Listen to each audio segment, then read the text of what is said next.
Today's episode of the FUMS podcast show is brought to you by the Taco External Ankle Brace. Trusted by thousands of patients and physicians, the Taco External Ankle Brace is the only lightweight, functional alternative to the walking boot and ankle foot orthosis, or AFO. It's custom fit outside the shoe for maximum comfort and stability.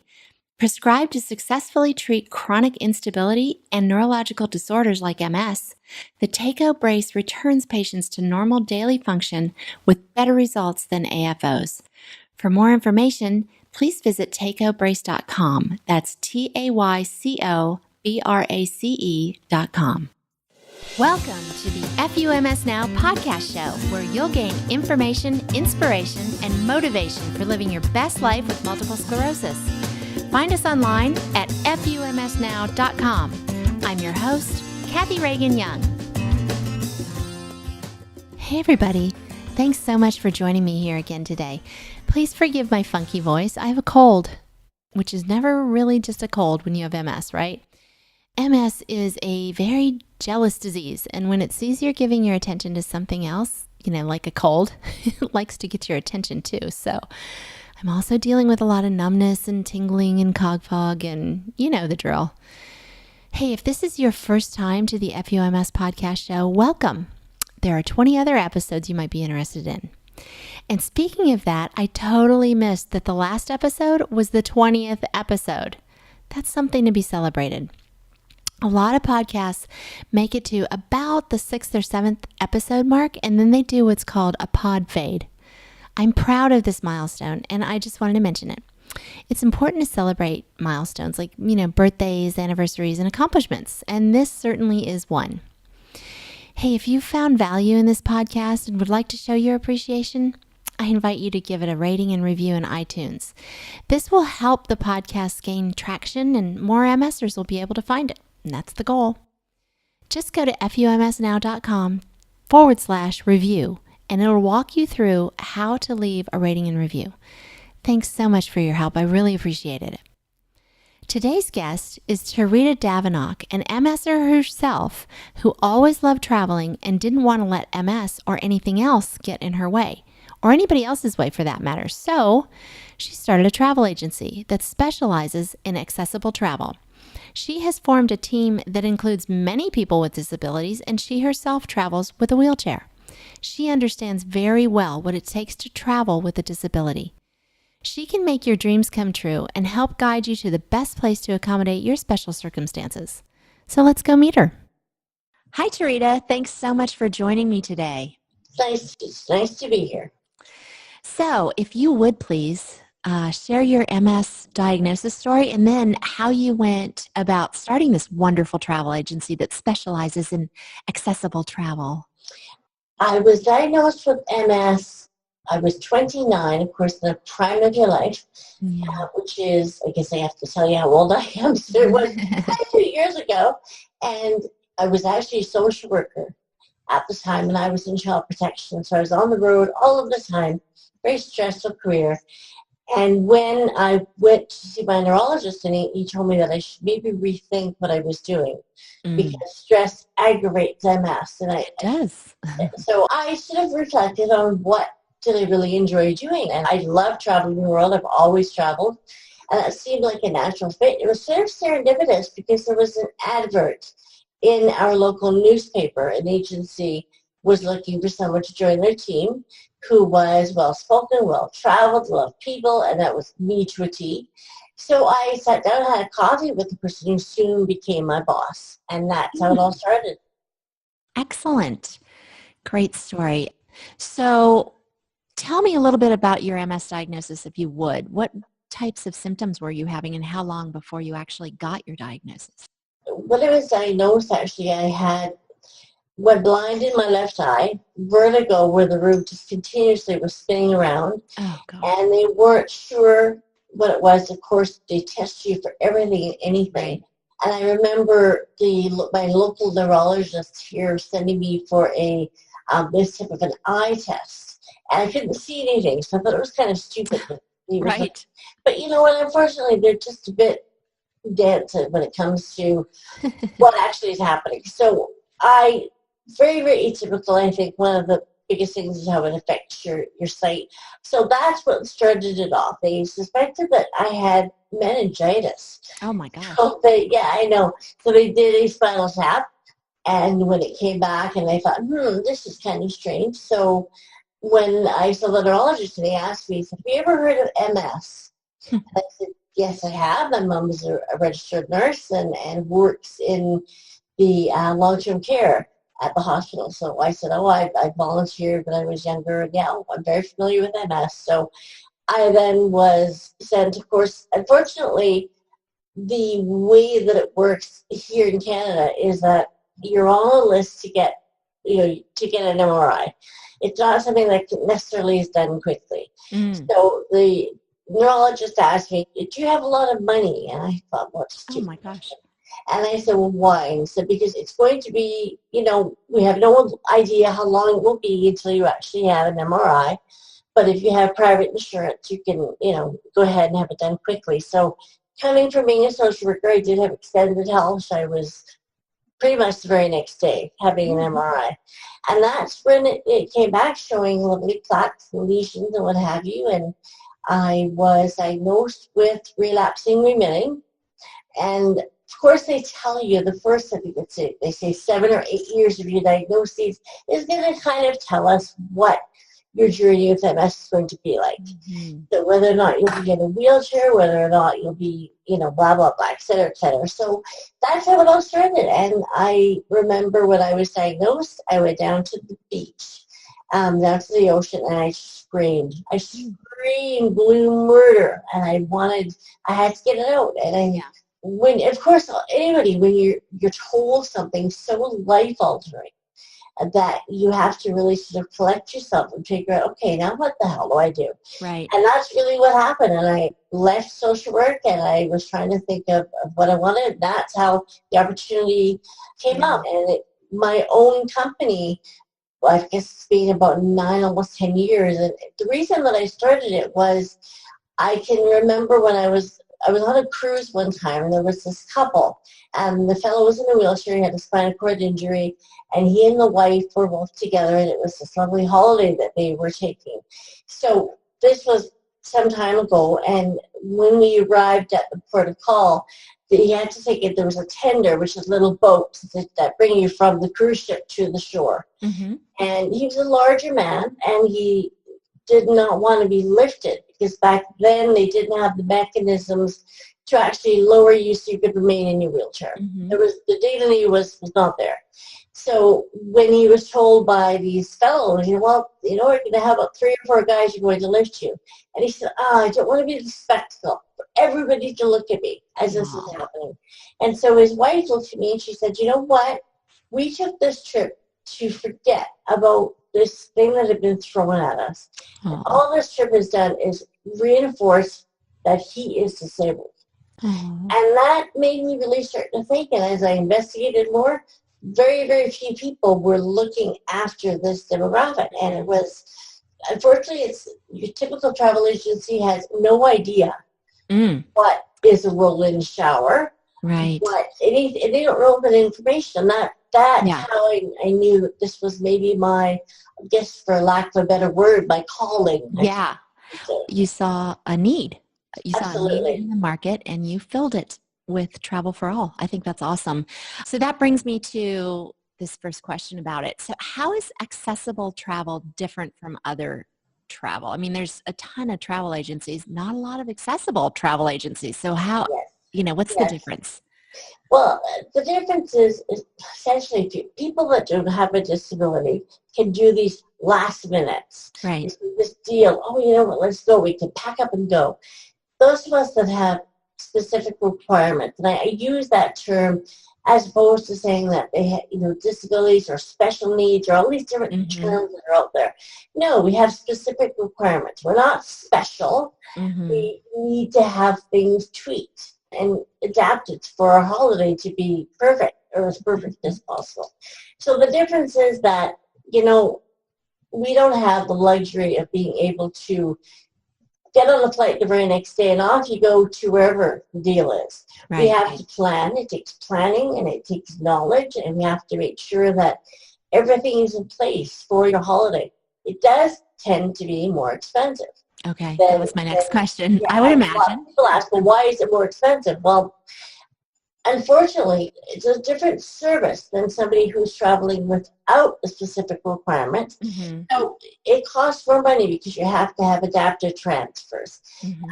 We're needing to use a business that's local in the place that you're visiting that has the knowledge about accessible travel and where to take you and what works and what doesn't work. And so that's why it is more money. But once you've traveled and you've had somebody look after everything for you, realize how well worth it is.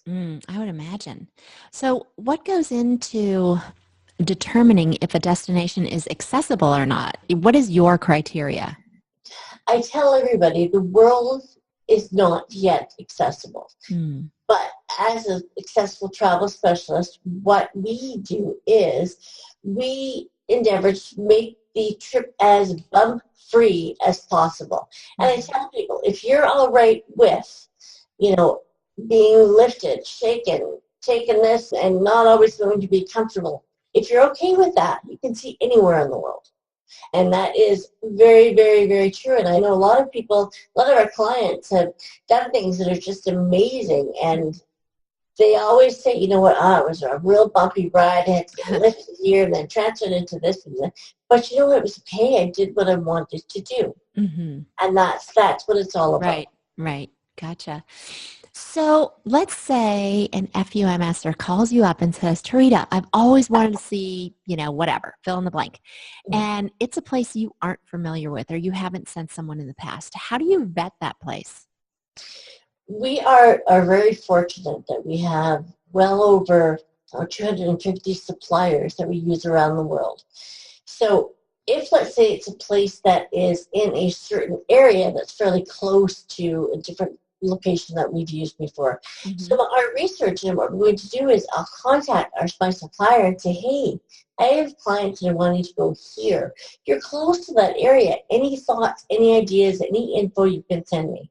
Mm-hmm. And thus far, we've been very, very fortunate where they'll send us information and they'll be very, very forthwith and say, it has this problem, and this problem. And so we just let the client know. Same thing. You know what? Right. It may not work for you, but if you're all right with being bumped around, we can get you there. Gotcha. Okay. It would seem to me that cruises would be sort of a safer bet, like in terms of less variables. Do you book a lot of cruises for MSers? I think I've even heard of a specific MS cruise. Is that a thing? There is, we've partnered with MS Canada, MS US, MS Europe. We're working and chatting with MS India. And cruises are always, and I love cruising. We've been on many, many cruises. And it's wonderful for you when you're on board the ship. Everything on the ship typically is doable for you. It's being, adapted so that you don't have to run into any of the glitches. Mm-hmm. It's when you're visiting a port of call, which is very similar to what happens with the reason I started my company, is that when you arrive at the port of call, and we've had lots and lots of people call us, reach out to us from the destination and say, okay, I'm here. Everybody else has booked a shore excursion, but I can't. It's not an accessible vehicle. What do I do? So we make sure that everything is looked after for you so that when you arrive at the port of call, you're not left there to your own devices to figure out, okay, now what?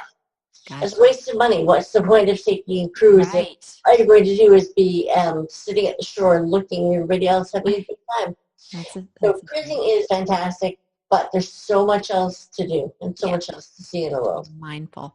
Okay. Are there areas that you suggest people not go to, whether it be because of a lack of accessibility or for safety? Well, I had a gal actually call me yesterday afternoon. We'd spoken to her before, and we had quoted her a trip. Her and her sister, she's fairly newly diagnosed with MS, actually. Mm-hmm. And her and her sister were trying to plan this trip. So she was going to be going with her caregiver and her sister, and they wanted to go to a nice warm, sunny destination. Mm-hmm. And her sister had the Dominican Republic is where they wanted to go. Mm. So I said to her, you know what, it is doable, but let me warn you about the fact that the streets are not, there's no curbs, Right. that you're going to be struggling. There's cobblestone streets, broken concrete. There isn't, I mean, there are hotels that do have accessible rooms, but you need to make sure that you fly with or you're working with the right company, that you're not doing it sort of, I call it the cheapo airline, because you get what you pay for. So she said to me, yeah, everything you said not to do, I did. And she said, my sister was determined there was this great deal with this one group, this company, and they booked it. And she had horror stories to tell me when they knew nothing about the fact that I was in a wheelchair. She said the travel agent said that she was going to look after all of these things. And when I arrived there, they had no idea how they were going to get me to the hotel, to the resort. Gosh. So she said that she had to literally, there were stairs on to get into this bus, the transfer. She said, so what I did is I sat on the first step and with my butt, and I just shimmied my butt back up 5 stairs. Oh, bless her heart. And you know what? And she said, and of course, everybody's looking at me, and people were very nice and wanting to help her. But she came back and said, oh, everything you said not to do, I did. And she said, oh, my gosh, you're right about the street. She said it was just, I really thought it was either going to break my back or break my wheelchair. One of the two things. Gracious. So, but there isn't, she could have gone there had it been planned. Or had we made sure that everything was in place to make it as accessible as possible for her. Right. Well, that makes sense. Do you provide a list of vaccinations and certificates or papers, whatever, that people may need to have when they travel to certain places? Absolutely. And even though we're a Canadian company, we take a look and we receive from the U.S. whatever's happening as far as if there's a Zika virus, or in Canada, we look to see whatever is the, if there is something happening that we need to be aware of in that location, whether it be a virus, an outbreak, or if there's being terrorists there, or whatever the case may be. So we're always making sure that we're knowledgeable on what's happening in that part of the world. And I have actually told clients before that I wouldn't recommend going there, and I'll send them the link right to the government website. This is why it's not advisable. Good. Do you suggest that people get traveler's insurance? Absolutely. And that's one thing that those of us with MS, it's always a big question, is, am I insurable? And there's lots of different ways to look at it. And of course, Canadian insurance, U.S. insurance is different. It's different underwriters. But if you typically, insurance across the board, if you have been stable without any changes in medication, and that can be increased or decreased 6 months prior to your trip, you're considered stable, quote unquote. But if you, and a lot of people will say, oh, I'm not going to buy my insurance yet, I'll wait until it's full payment. But that time that you've booked until the time that it's full payment when you're at penalty, anything can happen in that time. Sure. So let's say that you had not had a relapse. You were fine. You had no exacerbation of any symptoms. You weren't seeing a neurologist or your doctor because of whatever the case may be, if you're having issues with your bladder, or you were fine. It was clear you weren't dealing with any current issues. And let's say something pops up before a final payment. You're no longer insurable. Yeah. Cannot, unless we look at other options, which is cruise line insurance. If we use them, they have different policies where you can cancel for any reason, which means if the day before you're scheduled to leave, or even the day of, you cancel, you'll get back, some of the different policies will give you back 70 to 80% of what you paid. So at least there's some way for you to recoup some of your funds. Yeah. And lots of credit cards as well will give you different types of insurance, but it's the same. You have to look at the fine print. It's the same type of thing, is that you need to be stable. If you are, seeing a chiropractor, or you're seeing a massage therapist because you've got this, stitch in your back that you need to have fixed up, and you're still doing that when you book the travel, and then just before your trip, you can no longer move your back, has become really, really bad. Your insurance agent, your travel agent should have advised you at the very time that you're wanting to book travel that if you cancel because of this, it's not going to be covered. So let's look at other options. Right. There are other options. Okay. Another reason that you need somebody like you, right? All this information. So do you suggest that people bring their own wheelchairs, or can you rent them at different places? We rent them. We're actually partners with Scootaround, and Scootaround is in every U.S. city. And it's funny, they're based in Canada. They initially started in Canada, but they do have right across the U.S. They've got lots of different offices. And then in various parts of the world, lots of our suppliers have equipment that they can rent. So it depends on what it is that you use, for what type of mobility equipment that you use. Sure. If you're just wanting to take a scooter with you, but you use the scooter only because you want to be able to get to places and not have to have somebody pushing you or whatever it may be, those things we can rent a destination. So it saves you the hassle of having to bring it all with you. And Sure. the thing is, you can bring as much equipment as you need. It is legally against the law in Canada and in the U.S. to charge anyone for their equipment.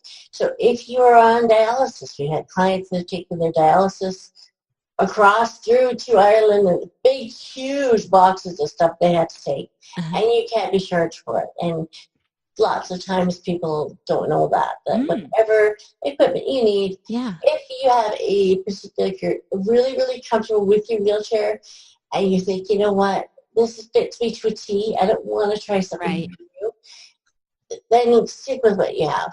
Right. Got it. So if an FUMSer called and wanted to put together a group trip, like, you know, a family reunion or a group of friends just wanted to travel together, do you handle that as well? We do absolutely everything, as crazy as that sounds, but group travel is actually something that is really, really great when you're traveling with any specific requirements. It's a great way to meet people. We've got groups right now. We've got one that is Morocco and Spain, and then we've also got the only wheelchair accessible river cruise that truly is wheelchair accessible.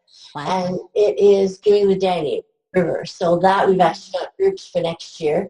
And it is something that travel agents have no idea about this company, and it is fantastic because they actually have, and we've got pictures, that they truly know what a wheelchair accessible bathroom should look like. Nice. And then there's lots of equipment on board that you can use. There's lifts, there's everything to make it truly accessible. So we do everything. So groups are a great way if you've got a family that you're all wanting to visit somewhere. And we are, as well, we're very, very happy to try to make it so that the person who is arranging the trip, so let's say that it's a wedding or a family reunion or whatever the case may be, and you've got 20 people that all want to go to this one destination. What we do is we look at that you're hosting this group trip. So we'll do our best to make it so that your land portion is complimentary. Oh, wow. You have to look after getting yourself there. And travel agencies won't tell you they receive a double dip, you could call it, when it's group travel. And they're happy as pigs in poop because they're making a lot more commission. Yeah. But to us, really, I want to give that back because, you know, you're arranging all this. You're bringing 20 people to us. Right. And, of course, we want to make sure that you get a little bit of a treat for the fact that you're doing that. Nice. So what happens when one of your travelers has an emergency? I mean, do you prepare them sort of ahead of time with emergency contacts where they're going, or should they contact you? What if they have problems like getting back from somewhere? I mean, do they call you, or do you prepare them ahead of time for all of these possible scenarios? How does that work? Right. Well, in the different destinations, our suppliers we're in touch with them via Skype, via Zoom, via phone, via email. If there's any issues, they always reach out to us. So we make sure when you go that you know, here's a list of hospitals, here's a list of equipment places. If something happens with your wheelchair, something breaks, just in case you need to get it fixed. And of course, if you've purchased insurance, we're going to make sure that you're aware of the local hospitals that have the standards that are, I guess, North American standards. Right. So we make sure that you are as well equipped as possible. But life can throw you some stuff, and you can be at location, and with MS, you can relapse. You can have an exacerbation, and one morning you're supposed to go to visit a place in Italy, and you just wake up and think, you know what, I can't do it. Right. Really not feeling great. I'm not feeling well. What do I do? Yeah. So we encourage everybody, talk to our supplier that is in the destination and say, look, this is what's happening. They'll reach out to us, and we look at different options. So let's say that one day that you're supposed to visit the Arc de Triomphe, I'm just giving whatever it may be. So what we do is, if you're not up to traveling that day, let's look at other options. Maybe you need to stay in the hotel that day, and maybe there's a spa that's accessible. You go and get a pedicure, get a manicure, do something. But lots of times we advise just get some rest, and we make sure, especially for us with MS, because I don't travel with a packed itinerary. I can't. It's too much for me. So we make sure that you've got some rest days when you're traveling, so that you can just sleep in all day if you want to. Right. Or just, you know what, take your time, not having to be somewhere at a certain time. Right. Well, that speaks again to why using someone like yourself, particularly you, because again, you have MS, so you get it. I know, I get it. Exactly. To just know that maybe you have packed this too tightly. Let's back off a little bit and give yourself a little rest. That's great. Well, that's right. Exactly. We're not, we have to realize and accept the fact that we have limitations. Right. And it doesn't mean that we can't do it. It just means that, you know what, let's say, today I'm just going to sit back and I'm going to chill out at the hotel. I'm going to maybe just go around the local area that I am, talk to people, but I'm not going to have to go all over the place to do things. I'm just going to chill all day. Yeah, sounds good. So, Tarita, I posted on the FUMS Facebook page that I was going to be interviewing you and asked if anyone had any questions for you, and we did get some. So if you don't mind, I'd like to ask those on your behalf. Sure. Okay, let's see. Sue Leach said, once we had arranged that I would be picked up in a wheelchair and brought all around the airport, but they didn't show up in time. So I had to walk as best I could to catch the plane, and it was very stressful. What is a sure way to make sure that a wheelchair is accessible to us? Well, this is, once again, stuff can happen, but what you need to do is be early. And we make sure that we have arranged wheelchair assist when you arrive at the airport. And I'm one of those people that, they call me the pit bull. My staff here call me the pit bull. Because I bite in and I'm not going to let go until I really have 100% clarification that this is going to happen. So we make sure that if your flight is, let's say, leaving at 10 a.m., get there as early as possible. So if there's a glitch, and we've asked for wheelchair assistance, and you get there, and oh my gosh, there's nobody here. Phone us, and we'll get right on it. Gives time for you to do that. Got it. Exactly. Okay, so Hannah Garrison says, I can't wait for this, talking about our interview. Me neither, Hannah. Travel is my dream, and I've made it a resolution to go overseas sometime within the next year. I want to volunteer abroad, but I'm afraid of booking someplace for fear of a relapse while there. One question I have, do you keep a record of local hospitals in different cities? I think you already asked. Absolutely, yes. Yes, we do, absolutely. And once again, we want to make sure that you have some insurance protection and coverage so that if something happens, you need to get to a hospital or whatever it is, that we have the resources for you, that you're not sort of left there thinking, okay, now what do I do? Yeah. I'm having a terrible relapse where my legs aren't working. And I've had that before where all of a sudden I, laying in bed and thinking, oh my gosh, my legs are not working. What do I do? What do I do?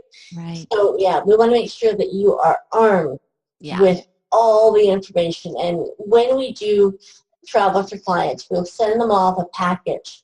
And in the package, it's got everything that you need. And we want to make sure, sometimes people look at it and it looks like it's a bit of an overload because we're sending you all this information. But you know what? It's better for you to have too much information. Sure. Yeah. Just in case. Yeah. Well, this brings up a good question. So I had asked you about traveler's insurance, but you just made a comment about local hospitals and insurance.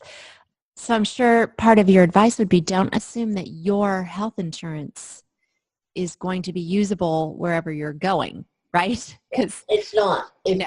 our Canadian insurance, even within Canada, give me an example, and I think in the U.S. it's fairly similar. So let's say, I'll use the U.S. Let's say that your HMO will look after wherever you may be within the U.S. But there's a glitch that says that, you know what, if you're going to be seeking treatment at a hospital, you pay for it first. Yeah. And then come back and submit and we'll reimburse you. Well, that's all fine and dandy, but if something happens to be exceptionally expensive. Right. A lot of people don't have, $15,000 in their bank account that they can just, sure, I'll pay for it and Right. submit later. No, you want to make sure that the coverage that you have looks after everything so that the insurance company will fax all of your details off to whether it be the hospital or the clinic, and they know, you're insured. So you're not having to put out money. That'll really, That's really huge. You can't shop as much as you should. That's right. Let's see. Last question from Facebook. Let me find it here. Okay, Tamara Selman says, I have issues with grip and can't always get my carry-on up to the storage. Why won't flight attendants help with this? It's infuriating. One of them actually told me, quote, we only help the actual disabled, which, oh my God, that's so galling. Just to read it. Yeah, it is. Unfortunately, you know what? The airlines they can be such nightmares. And we have so many clients that come back and share stories with us that are just kind of, you shake your head thinking, how did this person, A, get the job to be a stewardess? Yeah. With that attitude. And when if it's difficult for you and for grip as far as your carry-on luggage to put it in the bin above, you know what? Let's figure out a way that you can keep it either under your seat or have somebody traveling with you. I mean, if you need to have a caregiver, or you know what else? People in this world are actually very good. If you say to somebody, you know what, I have MS, it's really hard for me to grip. Would you mind helping me put my carry-on in the bin above? And you know what? People are actually very, very good, and they would be happy to help you. Just don't be embarrassed of asking if you need help. If you receive kind of that crappy answer from the stewardess or the steward, say, oh, fine. You'll find plan B. Plan B is me ask that really good-looking guy who's in the row ahead of me if he would mind helping me. Right. Yeah. You got to be resilient, right? Exactly. Yeah. Or for that matter, really, really attractive woman, whatever it is. Right. Don't want to leave out the floats your boat. What is the craziest travel story that you have? The craziest travel story, we've had some really, really funny ones, actually. The craziest travel story, I would say, is we had a group, actually this was a group of people that were going to go, and it was they're all university students, so they're fairly young. And they had all decided that they wanted to go and just have this great party. So off they go to Mexico. We do an all-inclusive at the resort that's wheelchair accessible. We have the rooms all set up. And the funniest story is they get there, and one of the clients actually lost all of her identification, no passport, no credit cards. What she ended up doing was she left her little purse or whatever you call it. She left it actually at the airport. And so, of course, we get this panic calls. What do I do? What do I do? Yeah. And that stuff happens. It happens so often. If I had, $100 for every time somebody lost their identification. So we make sure that that's another thing that's part of that packet is, okay, if you happen to lose your passport or your credit cards or whatever the case may be, we make sure that I suggest, get all of the information that you're going to need. Tell your family members back home as well. Here's a copy of my passport. Here's a copy of my credit cards. And the credit card companies will usually get your substitute as soon as you can. As well as if you lost your passport, reach out and say, I'm stuck here. What do I do? There's always a way to get around it. But it was funny because this person was in absolute panic and hyperventilating when they actually Skyped us and, what do? I'm stuck. I'll never be able to get home. Oh, my God. I'd have been hyperventilating, too. But you know what? How tough is it, though, to be stuck at a resort? That's not bad. Oh, well, that's a good point. Yeah, exactly. Exactly. Yeah. Prison somewhere. We had somebody who actually lost his, but this is a funny story as well. One lady, bless her heart, she wore this beautiful wig. she left it somewhere or other. Oh, So Lord. we get this phone call when she gets back home saying, you know what, do you think you could phone up that hotel and ask them to look for my wig? All right, sure. That probably scared a cleaning person. Oh, I know. Well, I think it's so funny. And I just said, of course, I mean, they're expensive. She says to me, you have no idea how much I Right. paid for that. That was just a perfect wig. It fit my head perfectly, blah, blah, blah. But, you know what, yes. And we never did find the wig. Oh, bummer. Somebody else did. Somebody got lucky. Somebody, decided that they were going to be blonde Yeah, for that week. looked good. What is your personal favorite place that you've ever gone? Oh my gosh, I love India. I love going to places where I am really getting to chat with the locals. Mm-hmm. I really get to know them, eat their food, see where they shop, what they do. And India was one of my first trips that I ever went on when I think I was like 17. Uh-huh. And it was absolutely life-changing. And it was an absolute epiphany. And I actually wrote about this, that it was so amazing because when I left here, for some reason, I don't know what I was thinking of, but I must have been a princess. I took every pair of jeans I had, all of my high heel shoes, and I was going there to really, show off what I had. And when I arrived in this very, very poor country, and I realized that I'm an absolute idiot, first of all. Whoops. But it changed my life too. I think it really made me appreciate the fact that I'm so blessed. I'm blessed by the fact that I don't have to worry about where my next meal is coming from. Right. And so we really, and something that we tell all of our clients as well is when you're traveling, if you've got whatever you take, whether it be jeans, t-shirts, whatever, leave them behind if you want to, because the places there are so grateful for the fact that you're leaving behind clothing, or whether if you're going to places that always say, take some books and pencils and things like kids just love that. But I love India. I love Europe. It's so hard for me to choose the destination. I ask that all the time. You love them all. You know what? I love them all. And every place is so different. It's just, I think it's a matter of how much did it impact me and how did it change my thinking of the world. And we all have some type of prejudice. No, I guess prejudice would be the right word, but we think, oh, you know what, this place is going to be like this or that. And when you go, you really realize you were so wrong. Yeah. What your thoughts were, what it's going to be like when you get there. I love Europe. I love Belgium. I love Amsterdam. I love Brussels. Oh, my Lord. So, yeah, there's everywhere. It's a beautiful world, and there's so much to see. No so need much to do. Yeah. No need to stop traveling. Exactly. Yeah. Need a little help. Yeah, you have MS. It does not have you. It shouldn't stop you from doing whatever you want to do. That's right. Yeah. There's one gal who actually has MS, and she's very fortunate, though, because her symptoms are really not that bad, I guess you could say. And she climbed Mount Kilimanjaro. Holy and smokes. I'm sorry, but even if I didn't have MS, there is no way I think I would be. Amen, sister. I'm with you. Mount Kilimanjaro. I'm with you on that one. Yeah. Not interested, but thank you. Exactly.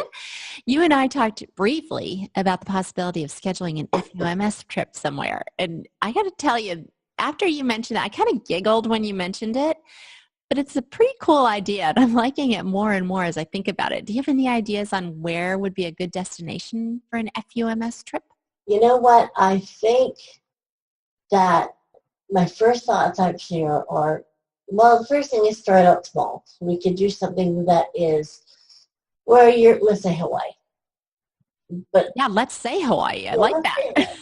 And that would be a great idea, whether it be a cruise or a land package where we've got tours, et cetera, all included. That would be great. A cruise is another fantastic idea because we can have everything, of course, on board the ship for you. But so there's so many ideas, and I think it's a fantastic idea. Yeah. Get everybody wearing a T-shirt that says FUMS. Yeah, fun. That sounds like a blast. We'll have to talk more offline on that because I'm liking it. I mean, I kind of dismissed it when you first mentioned it, thinking that's, you were kidding, but I know you weren't. I'm darn serious. Yeah, I'm liking it more and more. So, yeah, We'll talk more about that. I think it's a great idea. And what's really, really cool is the fact that we've partnered with pretty much every MS organization in the world. Yeah. So if you are visiting Belgium, MS Europe's head office is in Belgium. So, well, how cool would it be for you to be able to go over there and meet other people that have MS in a different part of the world? Have just a big FUMS party. Absolutely. A global FUMS. I love it. Tarita, I so appreciate you sharing your story and your passion for travel and helping those with disabilities to travel as well. I look forward to working with you in the future, perhaps on that FUMS trip. Absolutely. So, hey, speaking of which, any listeners that have any ideas for this trip that I'm liking more and more as we talk about it, let me know. I have a feeling Tarita could make it happen wherever you suggest. Absolutely. And you know what? Maybe I'd even come along. Oh, that'd be fun. That would be fun. That'd be a real hoot. If people are interested in booking travel through you or just have questions for you, how do they reach you? Well, they can leave you a message on the Facebook page, and you can, of course, reach out to me, but you can reach out to us via our website, which is travel-for-all.com. And you can reach out to us that way, just send a message, or you can also find us on Facebook. Or send you a message, because you and I are going to be the best pals now. I love it. Yeah, that'll work. So finally, here in the FUMS Nation, we talk to this stupid disease as it deserves, and we tell it FUMS every day. If you would, please, Tarita, raise your middle finger and salute to MS and say it with me on 3. Are you ready? 1, 2, 3. FUMS. Oh, I love it. Yay. Thank you so much, Tarita. I really appreciate it. It was great. I am so happy to share the fact that your travel glass is half full, not half empty. Oh, I like it. Perfect. All right. Thanks again. Talk to you soon. Take care. Bye. Bye-bye. Thanks, everybody. I really appreciate you listening to the FUMS podcast show. Be sure to subscribe to it so you won't miss an episode. You can do that right on the website at FUMSnow.com. While you're there, sign up for the free email list so you'll be among the first to know of any new findings in MS research, new therapies and products, as well as any blog posts and podcast episodes I release. Want to chat with others in the FUMS community? Join us on Facebook at FUMS Now. Thanks again, and don't forget to talk to the stupid disease as it deserves. Tell it FUMS every day.